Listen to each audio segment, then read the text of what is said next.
Hello and welcome to the setup video for Mission 1 of the Spring Campaign for the Starmada series. This video is for the Game Masters to use to learn how to, set up the mission. So the premise of the mission is Romulan space station has been sabotaged, and it is in a rapidly decaying orbit, hurtling towards a planet. The Federation has been called in to rescue the people on the space station, and that's the main objective of the players. However, the saboteurs are going to try to stop them. And to them, even if Romulans die in this conflict, if they can kill all the Federation, then they can blame the Federation for it and say, the Federation flew in here, destroyed our space station, but we managed to kill them. So they will stop at nothing to destroy the Federation ships. Okay, so the set piece for this mission is a Space Station Mini, and you are going to need a Space Station Mini. And don't worry, if you own a starter set, you can make one.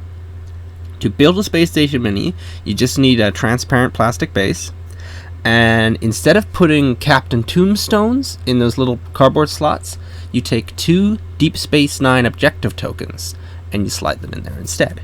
And that makes a little Space Station Mini that you can actually move around using a range ruler. Now, for this mission, every turn at the end of the activation phase, the space station is going to move at speed 2 towards the planet. The space station itself will start at a distance of 11 away from the planet.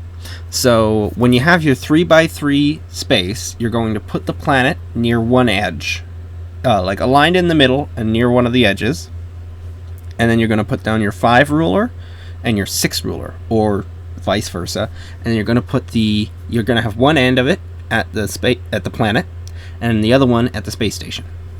And that should give you about, I think, 4 turns before it will overlap the planet. And once the space station overlaps the planet, it is destroyed. I will show you a quick little reference image to show you how far apart they should be.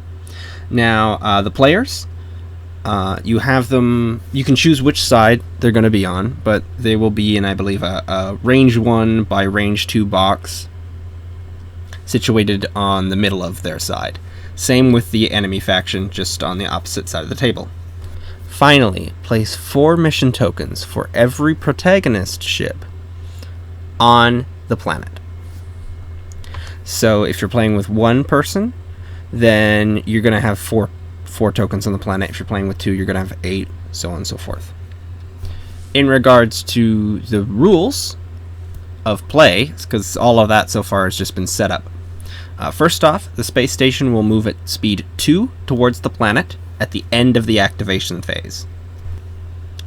If the players get within range 1 to 2 of the space station, they may use their action to roll 4 green dice. For every non-blank that they roll, they can take a mission token off of the planet and place it on their ship card. Now, because defense dice can be fickle, if they roll all blanks, they can still transfer 1 person over.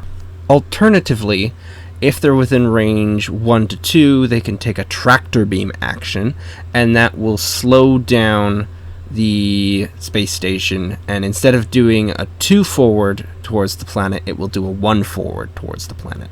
Now, you can't stack this, so if you have 2 players, or you're able to do like a free action, you can't slow it down twice in the same round to make it move 0 or make it move backwards. It will always move at the end of the activation phase. In terms of winning the mission, the protagonist will have to recover all of the mission tokens and defeat the enemy. If they recover some of the mission tokens, it is a loss. If they recover all the mission tokens but don't defeat the enemy, it's considered a loss. Now, if you have 1 player, they need to recover all 4 tokens. If you have 2 players, they'll need to recover 8 tokens. But that job can be shared. So one of the ships could recover 6, and then another one could recover 2. But if in total the team cannot collect all mission tokens, all of them lose. If one of the ships collects 8 and the other one dies, the one that collected 8 wins, and the one that died loses. Players that succeed the mission will receive a 3-point tech upgrade from any faction. Players that lose the mission will still be able to receive a 3-point tech upgrade, but only a Federation upgrade, or an upgrade which matches their faction, if they are prestiged or replaying the game as a different faction. Now for mission balancing, I would recommend a 2-to-1 ratio for players versus enemies. So if you have 1 or 2 players, you have 1 enemy, 3 or 4, you have 2 enemies. And I would recommend matching the SP value of the enemies to the players. That makes it a little more tense, and the danger becomes a little bit more apparent when you aren't focusing all your efforts into attacking and you're like, oh, I just managed to rescue all the people by the skin of my teeth, and then I looked at my health and I'm like, oh shoot, I'm almost dead. So yeah, keep the SP values the same for this mission. That's what I recommend. If it does end up being too difficult, you can bring the enemy SP values down to half of what the players are, if they're having too hard of a time beating this mission. Now, I tested this mission out. The build I used for this mission, let me just check, was the Animated Enterprise for 20 points, Picard 9 for 6 points, and Eric's, being the crew, for 2 points. The enemy I put together was 28 points as well. I chose the IRW Talon. Lars from the Animated Pack for 4 points. He's a skill 7. Strike from the Shadows, which is a 3-point Romulan upgrade, elite talent, which lets you maintain cloak for 1 shot, more or less. Polarized hull plating for 2 points, which is a tech upgrade. It's defensive. I use the Disruptor Blast 3-point weapon from the Animated Pack as well, and then Tal Shiar Sub Commander, which is 2 points. I found it to be a fair match between the 2 ships. Yeah, it was a fair battle, I would say. I actually got a bit nervous at more than once that I wasn't going to be able to beam everyone aboard, or I'd get blown up. So hopefully that sort of tension gets passed on to your players as well. And I'm sure if you've got really good players, you can ask around the attack wing group, because those guys know how to make some pretty scary builds, let me tell you. Actually, yeah, if you throw any weapons on your enemy that throws Ox onto the players, they're probably going to lose. So please avoid Ox-based weaponry, because, yeah, you want them to be able to take actions.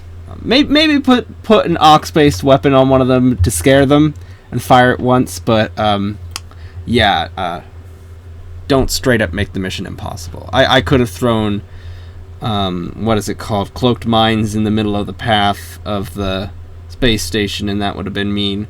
So try not to screw your players over completely, although if they're going about saying how easy everything is, then by all means, cloak mine them, ox them up, do what you have to do. Have fun, and be sure to tell me how the mission goes. Thank you.